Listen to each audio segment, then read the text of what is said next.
Greetings, my fellow from those seven thinkers. Thank you for tuning to LO3 Podcast. My name is Craig, transmitting from the beautiful planet Earth, and today's date is Monday, September 27th, 2021.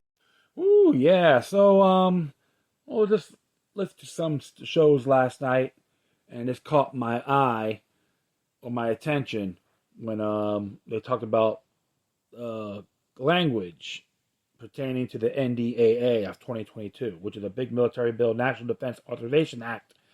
And it has some language in there that's in reference to called red flag laws towards ex-military. And I was like, well, I'm checking it out. And it was very disturbing because it doesn't go through due process or anything like that. However, Gun Owners of America has brought this to their attention on the 21st, but the House did pass it, which is very disturbing. And we'll just look at some of the language here they're actually focused on, which they oppose, which is Section 529 of the bill, entitled Authority of Military Judges and Military... Oh, shoot. I always hit that wrong tab. Sorry about that. I'm on my phone right now.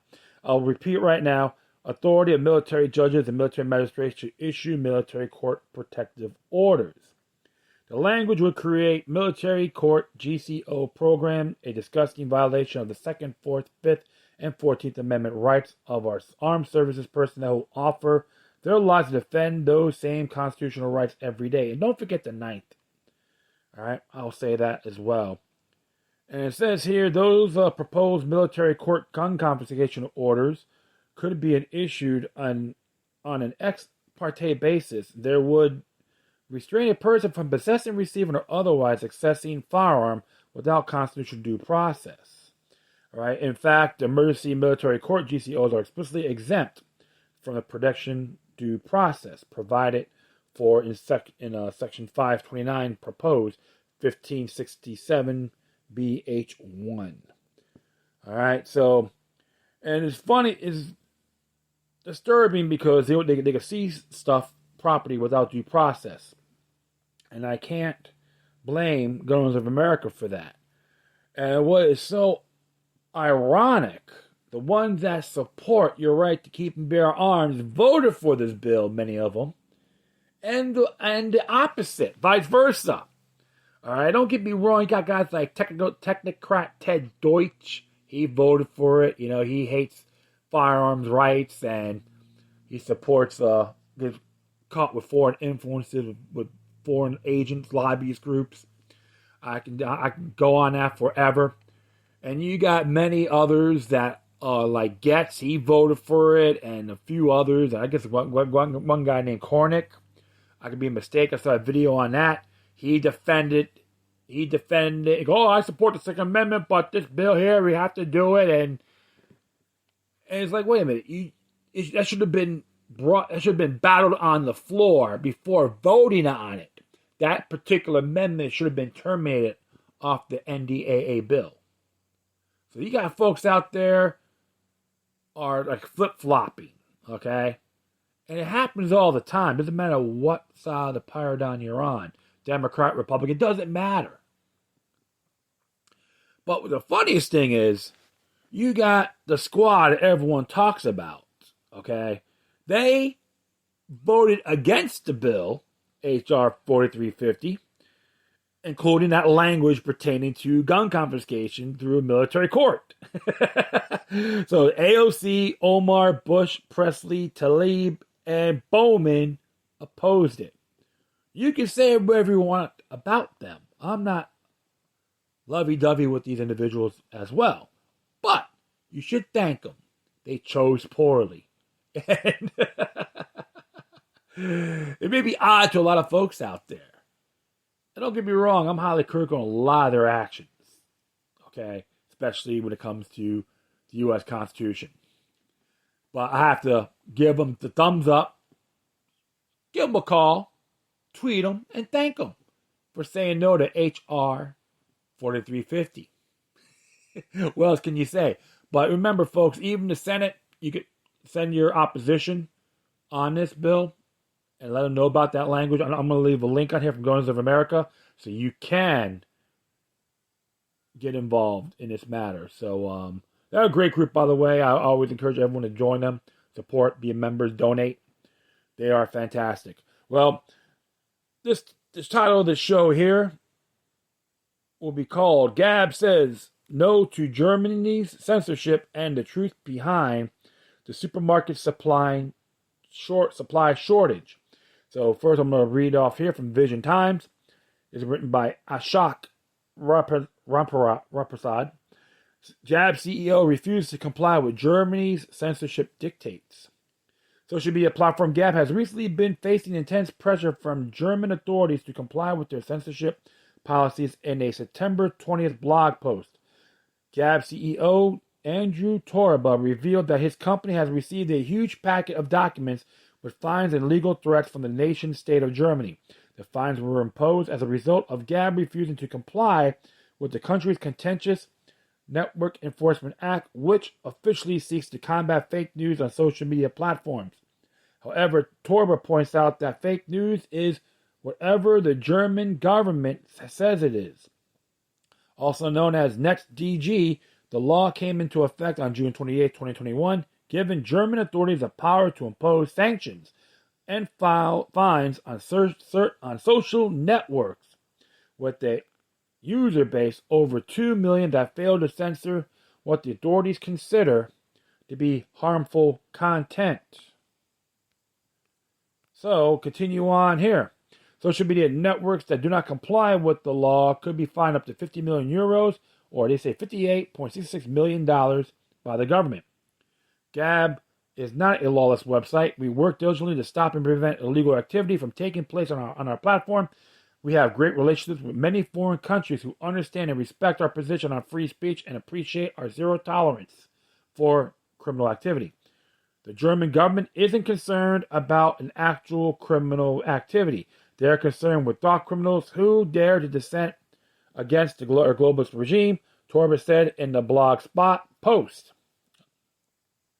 The Gab CEO says that his legal team gave him three choices. 1, obey German censorship laws and censor content that Berlin doesn't like. 2, disobey the government. And 3, block German IP addresses to temporarily seize the services in the country. I say 2.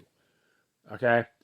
Torba says he hates everything about these choices, which is why he published the information online as to gather feedback and consensus.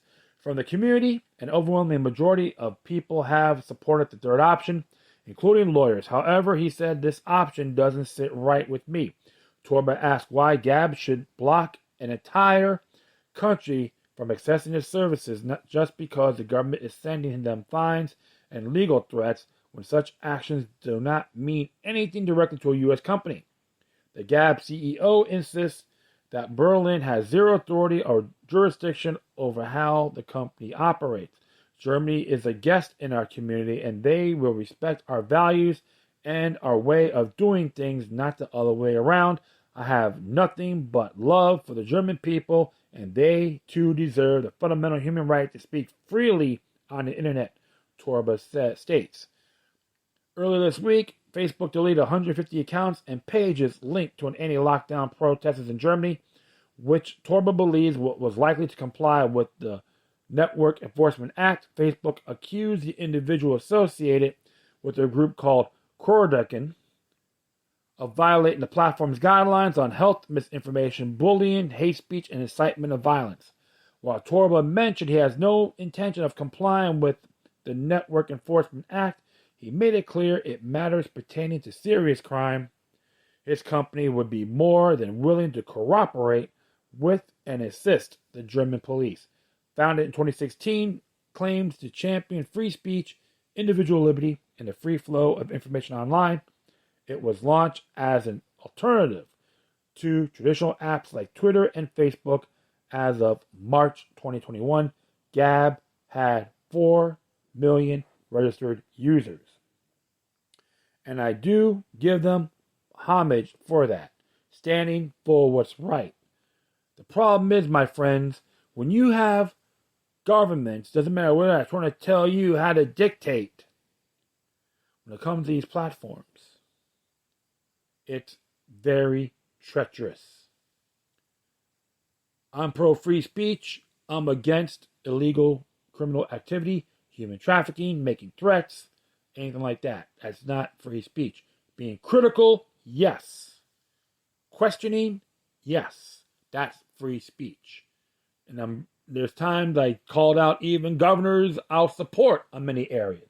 Governor like DeSantis with his when he signed the anti-Semitism bill in the state of Florida, which if you criticize the state of Israel in these public facilities, including universities, that's declared anti-Semitic, and I say no.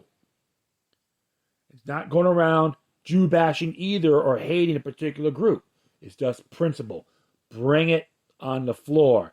Let's have a debate or discussion over it and make sure these people make these claims has facts to back it up. That's the truth.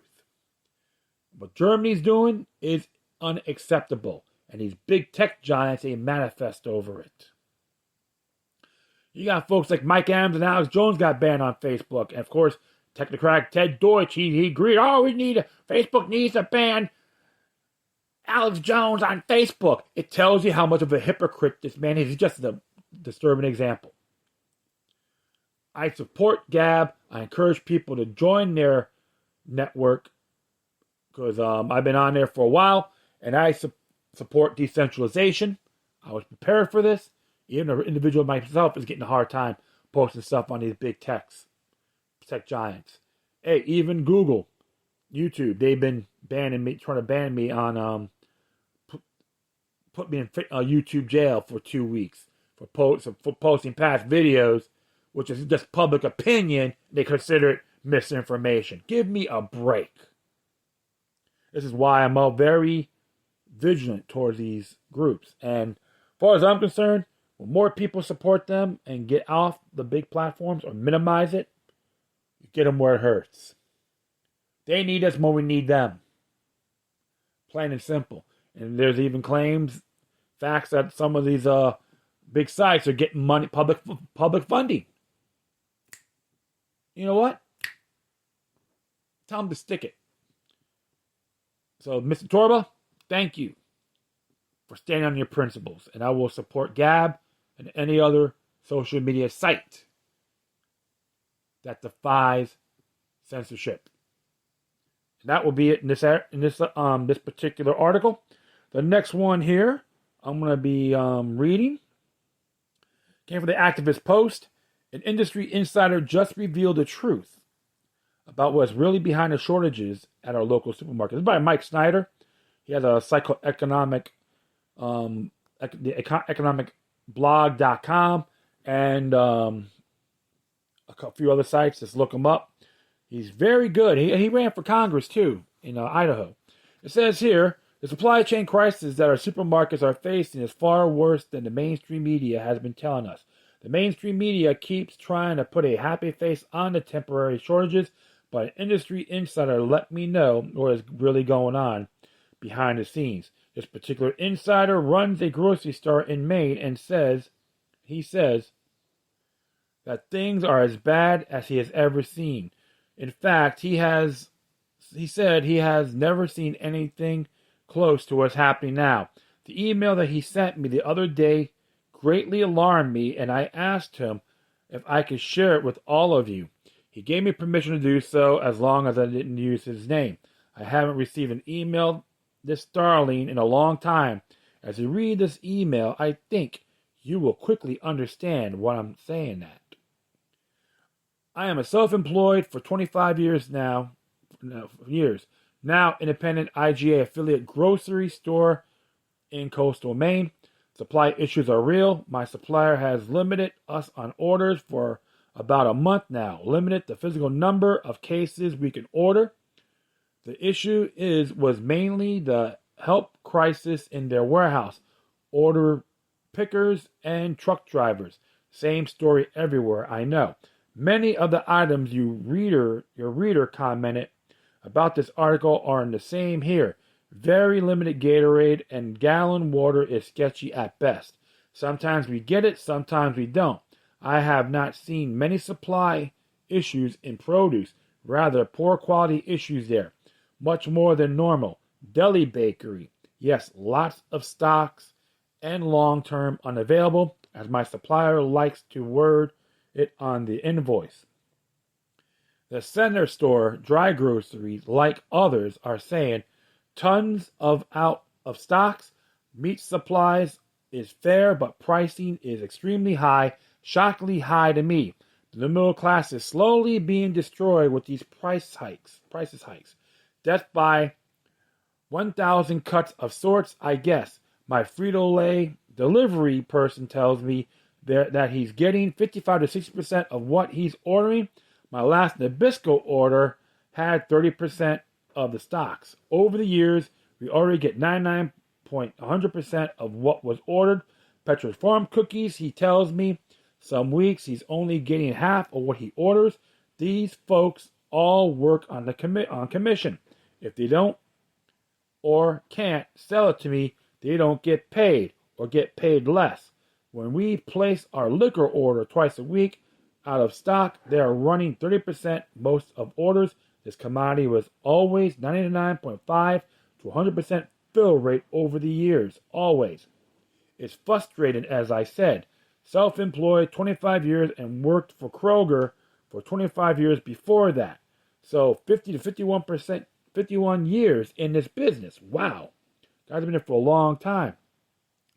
Never seen anything close to what is happening now.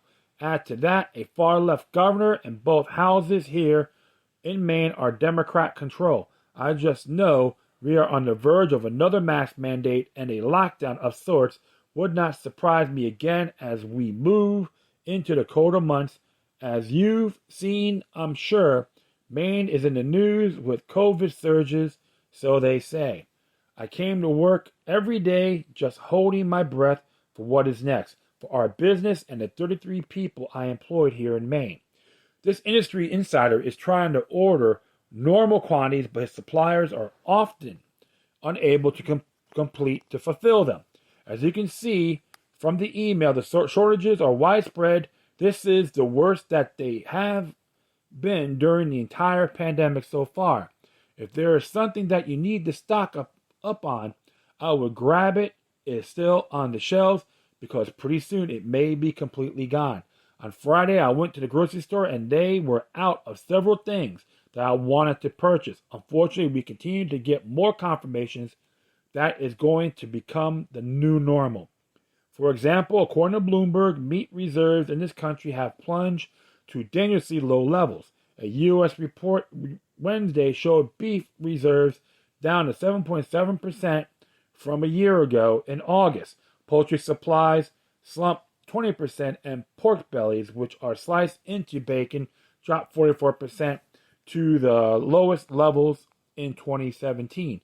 In most cases, supermarkets still have meat on the shelves, but it's definitely a lot more expensive than it used to be, and we are being told to brace ourselves for more price hikes in the months ahead. Of course, other types of retailers are facing severe supply shocks as well. A few days ago, another reader sent me an email in which he described what he's seeing at his local pharmacy. This is what it says here. The big issue, however, is at the local drugstore, Rite Aid. The place is thin at best and stripped in some areas. Last week, there was no zinc available. The beer cases are notably sparse. The main issue, however, is at the pharmacy. 6 or 8 months ago, you could walk in and have your prescriptions filled inside of 20 minutes. If you called in a prescription, the day before it was waiting for you, not many more. Yesterday, I went to pick up an RX for my wife. There had been called in the last week. Not only was it not ready, but I had to wait another hour before it was filled. There were 9 cars in the drive-up queue. I opt to walk in, and it was nearly as bad. Young woman that helped me was clearly not local, with bicolor hair and a large, glaring, obvious, in-your-face bath mace symbol around her neck. I need to chat with the manager on the way out and ask him what's up.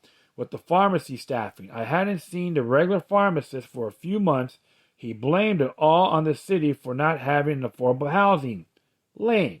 And mentioned that Albertsons pharmacy and Riley's were all very short on help, which is true. Right now, dozens and dozens of drugs are in short supply. All right, this is what Snyder has to say here. In fact, the official FDA drug shortage list has 149 entire on it right now. That is the most I have ever seen. As shortage persists, retailers are going to start implementing more limits. Last week, we learned that Costco had already started to pull the trigger. Costco on Thursday said it was reinstating limits on purchases of toilet paper, paper towels, and bottled water. They don't call it rationing, but that's essentially what it is. And we are also being told to expect significant price increases because supply chains issues are causing costs to go through the roof. Costco this week joined the long list of retailers sounding the alarm about escalating shipping prices and the accompanying supply chain issues. The warehouse retailer, which had a similar cautionary tone in May, was joined by athletic wear giant Nike and economic bellwethers FedEx and General Mills in discussing similar concerns. The cost to ship containers overseas has soared in recent months. Getting a 40-foot container from Shanghai to New York cost about $2,000 a year and a half ago. Just before the COVID pandemic, now it runs some $16,000 according to Bank of America. You see that ripple effect, folks? It's going to affect every one of us. I've been warning that rampant inflation and shortages were coming for a long time, but a lot of people didn't want to believe me at first. If you were one of those doubters, do you believe me now? During the first half of this year, many economic optimists assured us that the U.S. economy would be booming by this point. But instead, our economic infrastructure is being shaken on a very basic level, and we are facing enormous price hikes and very painful shortages throughout the rest of this year and into next year. Events have begun to slide out of control, and it certainly wouldn't take too much to push us into a full-blown avalanche. Yes, folks, this is just a great example of the Great Reset. My personal view, of course, it was all done by design. All this long periods of time. Now people are questioning, waking up, and so forth. Prepare yourselves, my friends. Stock up the best you can. Many of us are doing it in my communities. Get it done ASAP. Even if they don't have it, check it out. Boom, and get it. Okay, because now even though they have these carryouts or like take it to your vehicle, do that too. If you can do it online, do it. Get stuff done. We all have different lifestyles. Think of your families first. People you care for. Always be vigilant. Of course, you're not talking about ways of orders. We can't grow food. We can't stock up. That's all garbage. Irrelevant, illegal, unacceptable. You got your natural rights to prepare. That's how I see it. And what's your intake? I'd like to hear you guys talk about it when you have a chance. That will be it. I thank everyone for listening. Plus, feel free to download and share this right to social media networks. If you have any questions, comments, or something else interesting you want to check out, whatever you do, please send your correspondence to Quorum. Furthermore, I'll leave a footnotes of this article, these articles, excuse me, on my Spreaker page. And if you want to send me an email, you can contact me at LokiLuck03@protonmail.com. You want to do a donation, you can go to paypal.me or cash.app/LokiLuck3. If you want to support Vision Times, activist post, even Mike Snyder, do it. The links are all there. It'd be great. I'd like to give you folks all information in good faith. So that's one thing I always do. And I always inform everyone out there to please observe responsibly. Once again, thank you for your time. Plus, always remember that the demoniac resistance is healthy for the soul and can liberate humanity. Until next time, take care of yourselves. Keep on spreading the love. And may your guardian spirits be with you.